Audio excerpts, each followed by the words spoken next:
देखो, पेपर को अगर आप देखोगे तो पेपर का जो लेवल रहा है ना अभी अपना, वो लग रहा है कठिन है, लेकिन जितना कठिन आप सोच रहे हो और जितना कठिन सोशल मीडिया में चल रहा है उतना कठिन नहीं है ना। हालांकि जो पीवाईक्यू के भरोसे रहे सिर्फ, और जो वन लाइनर के भरोसे रहे, पीवाईक्यू वन लाइनर के भरोसे रहे उनका, या फिर हम कहे घटना चक्र के भरोसे रहे, घटना चक्र के भरोसे रहे, इन सब का कोई काम नहीं आया। हम यही कह सकते हैं कि ये सब काम नहीं आया। ये सब काम कब आता? जब आप क्या पढ़े होते? कॉन्सेप्ट से पढ़े होते। ठीक है, ये काम आपको कब आता? ये आपको तब काम आता है, पीवाईक्यू वन लाइनर घटना चक्र, जब आप पहले प्रॉपरली पूरे सब्जेक्ट का अध्ययन किए होते हैं, ये आपको तब काम देते हैं। लेकिन आज जो छात्र की मनोदशा बनी हुई है कि पीवाईक्यू लगा ले, घटना चक्र लगा ले, बस इतने से काम हो जाएगा क्या मैडम जी? हम बस घटना चक्र, ये सदप का ही था मेरे सामने क्वेश्चन, ये सदप का मैं नाम ले रही हूँ, इसलिए ले रही हूँ कि उसने मेरे को स्पष्ट बोली थी कि एक काम करते मैम, जो आप पीवाईक्यू लगा रहे हो हम वो भर लगा लेते हैं और आरओ का पेपर देने चले जाएंगे। बोला था कि नहीं बोला था सदप? अभी देखा है आपने पेपर कैसा रहा? कैसे अगर आप मात्र पीवाईक्यू लगाकर जाते, उसका डिस्कशन पढ़ के जाते, तो क्या आपको लगता कि आपको पेपर निकल जाता? नहीं निकलता ना, दिक्कत होती। तभी मैंने उस टाइम भी आपको कहा था कि तो ये सिर्फ सदफ के मन की मनोदशा नहीं है, ये और भी कई छात्र हैं जो इसी प्रकार सोचते हैं कि बस पीवाईक्यू लगा ले, घटना चक्र लगा ले और हमारा काम हो जाए। एक छात्र की नहीं है ये मनोदशा। ये जो आप 10 लाख की संख्या या हम कहे 5 लाख की संख्या में जो स्टूडेंट बैठा है, इसमें से 4 लाख यही सोचता है कि शॉर्टकट तरीका अपनाए और पास हो जाए। लेकिन शॉर्टकट से आप पास नहीं हो सकते, ये आपको यूपी पीसीएस ने बोल दिया। भाई जाओ और विस्तार से पढ़कर आओ, 1-2 लाइन पढ़ने से काम नहीं चलेगा। 1-2 लाइन पढ़ने से काम नहीं चलेगा, आपको कॉन्सेप्ट क्लियर करके आना ही पड़ेगा। अब एक चीज और भ्रम भ्रम फैलाया जा रहा सोशल मीडिया पे कि फैक्ट बहुत ज्यादा पूछा। फैक्ट 50% कॉन्सेप्ट है, 50% फैक्ट बेस है पेपर, ना पूरा कॉन्सेप्ट है ना पूरा फैक्ट है। और कुछ ऐसे फैक्ट है जो सिर्फ आपको कॉन्सेप्ट के साथ ही याद हो सकते हैं, बिना कॉन्सेप्ट के आपको फैक्ट याद नहीं हो सकते। ये पहले भी हम बोलते थे, ये आज भी हम बोल रहे हैं, और भविष्य में भी आपको हमारे द्वारा यही सुनने को मिलेगा कि पहले कॉन्सेप्ट क्लियर करिएगा, उसके बाद फैक्ट क्लियर करिएगा। है ना? बात समझ में आ रही है? तो यहाँ पर ज्यादातर छात्रों की मनोदशा जो शॉर्टकट चलने की है, उस शॉर्टकट से अपने आप को सबसे पहले तो अलग कर लो। आप अपने दिमाग में ये बिठा लो कि मैं किसी राज्य स्टेट पीसीएस की तैयारी नहीं कर रहा हूं या कर रही हूं, मैं यूपीएससी की तैयारी कर रहा हूं या कर रही हूं। अपने आप को इस स्तर पर, अपनी मनोदशा, अपनी मेंटलिटी को इस स्तर पर खड़ा करो कि मैं यूपीएससी की ही तैयारी कर रहा हूं या कर रही हूं। आ रही बात समझ में? क्योंकि पेपर के लेवल प्रतिदिन बढ़ेंगे। क्यों? क्योंकि कंपटीशन बढ़ रहा है, सीधी सी बात है।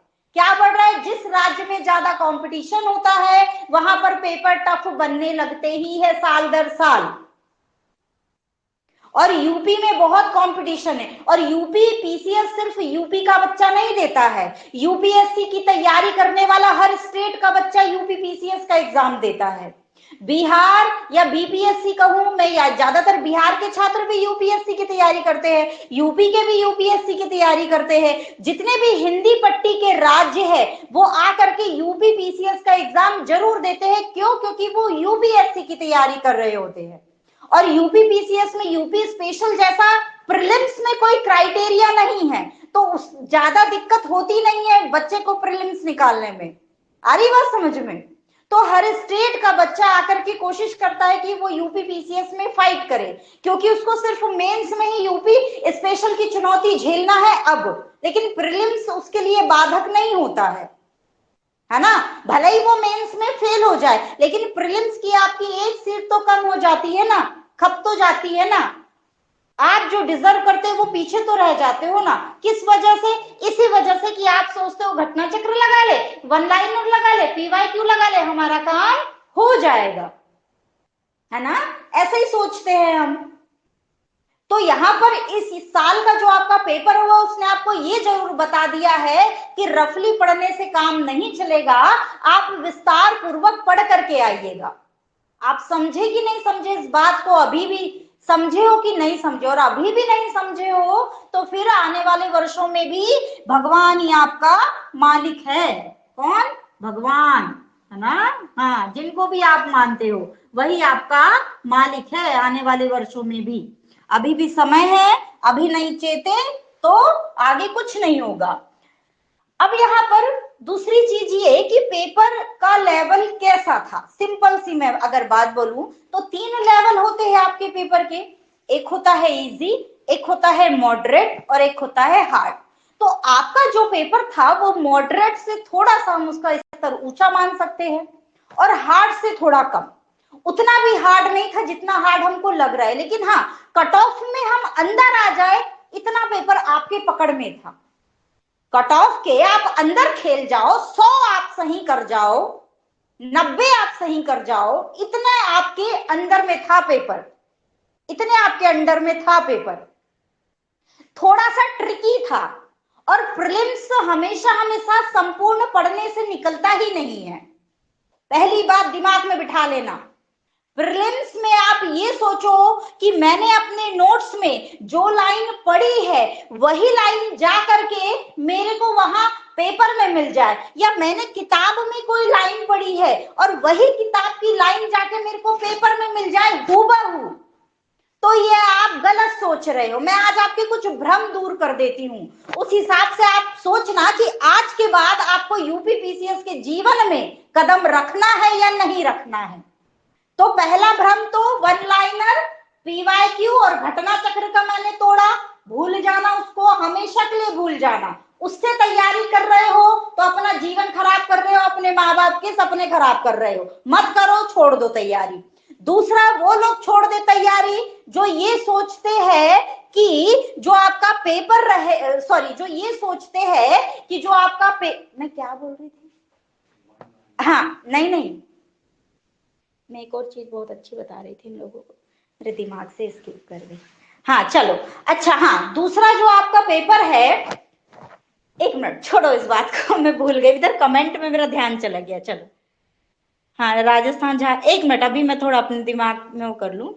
घटना चक्र से तो एक भी क्वेश्चन नहीं आया। मनोज जी कह रहे, ध्रुव जी कह रहे राजस्थान झारखंड के भी स्टूडेंट थे।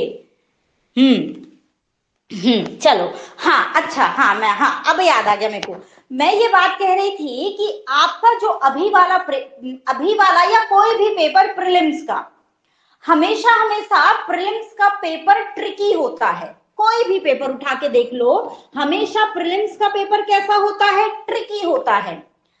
मैं ये अच्छी बात आपको बता रही थी कि अगर आप ये सोचते हो कि आपने जहां से भी पढ़ा हो, आपके जिसके पास भी नोट्स हो, जिसकी भी कोचिंग के नोट्स हो, कहीं से भी पढ़ा हो, या आपने खुद इजाद की हो, या आपने खुद बनाए हो नोट्स अलग अलग बुकों से, या आपने अच्छी अच्छी स्टैंडर्ड बुक को अध्ययन किया है, तो आप ये सोच रहे हैं अगर अपने दिमाग में कि मैंने जो पढ़ा हूं हूबहू वही लाइन जा करके मेरे को कहां मिल जाए?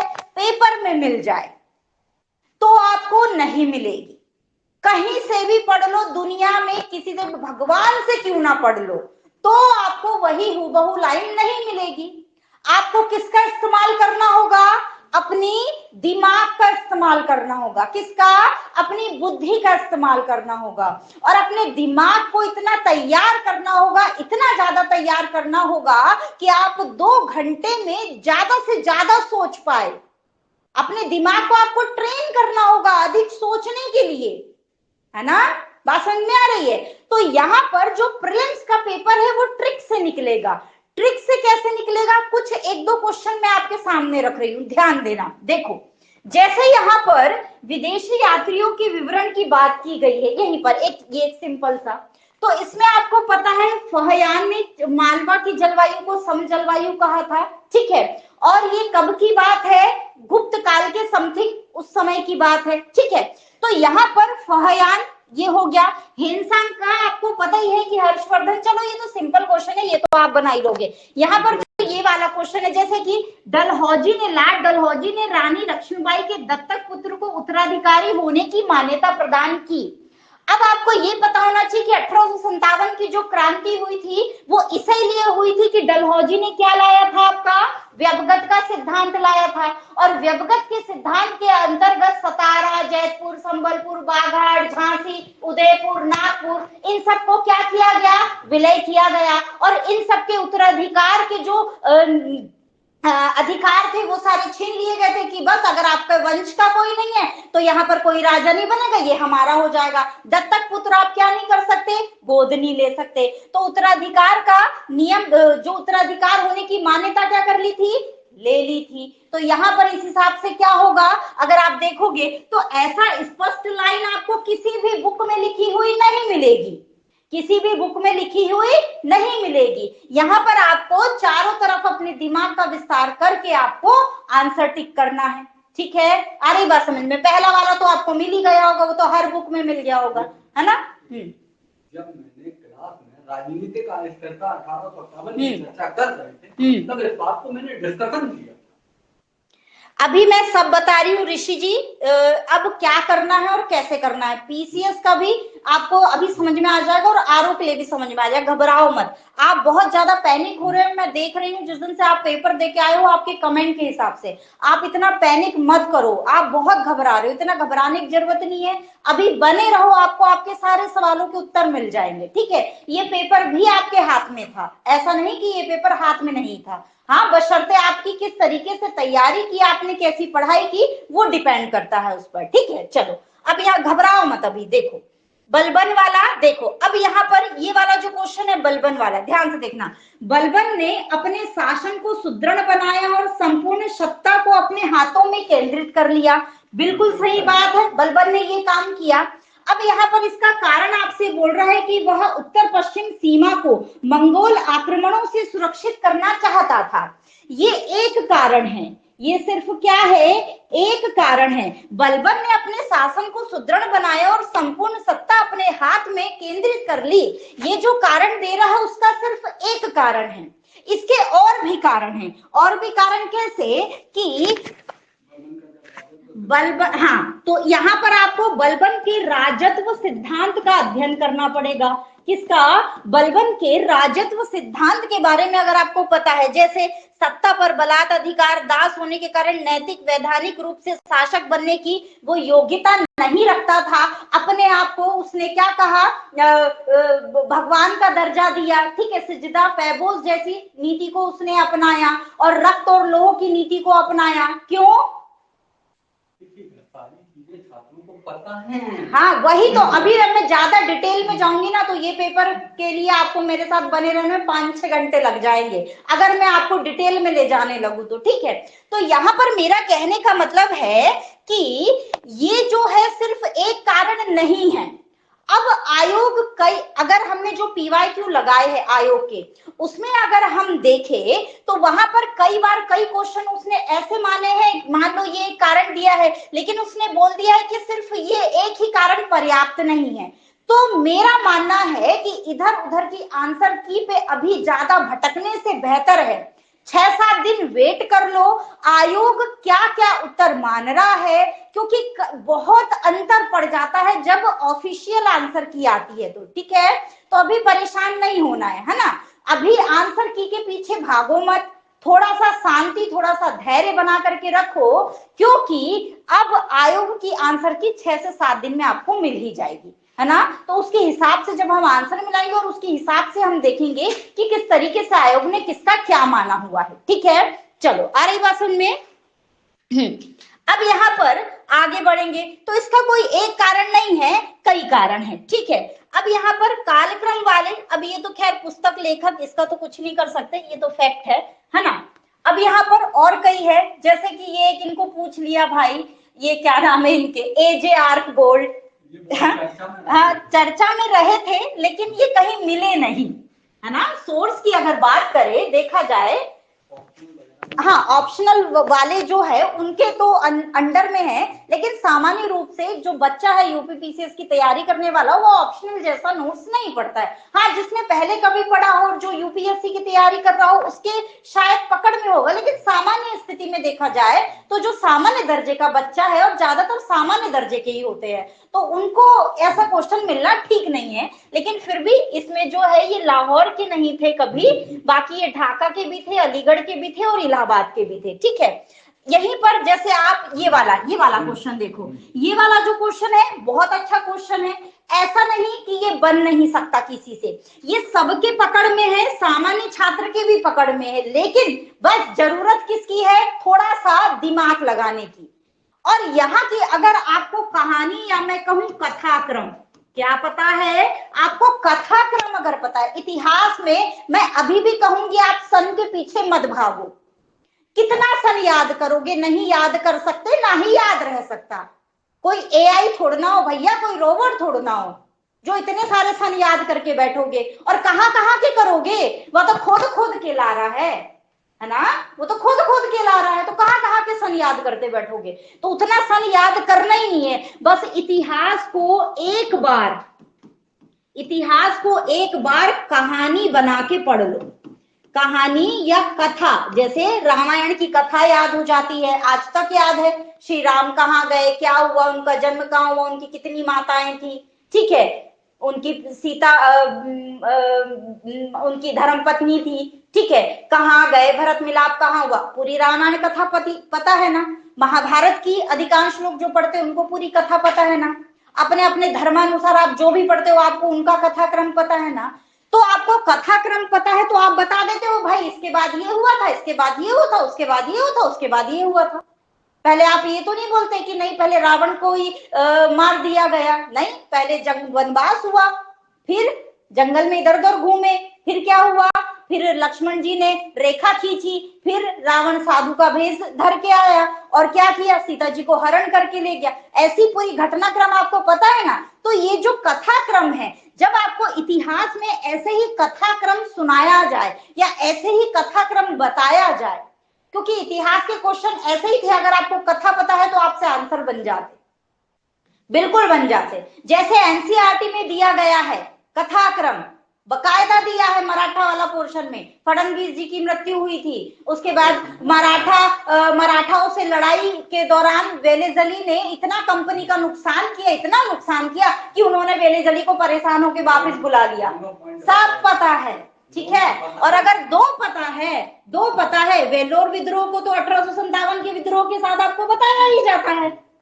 कि पहले भाई सिपाही विद्रोह में था, वेलोर विद्रोह हुआ, सिपाही विद्रोह, है ना। तो इस तरीके से आप आराम से इसको लगा सकते थे, आराम से बनाया जा सकता था।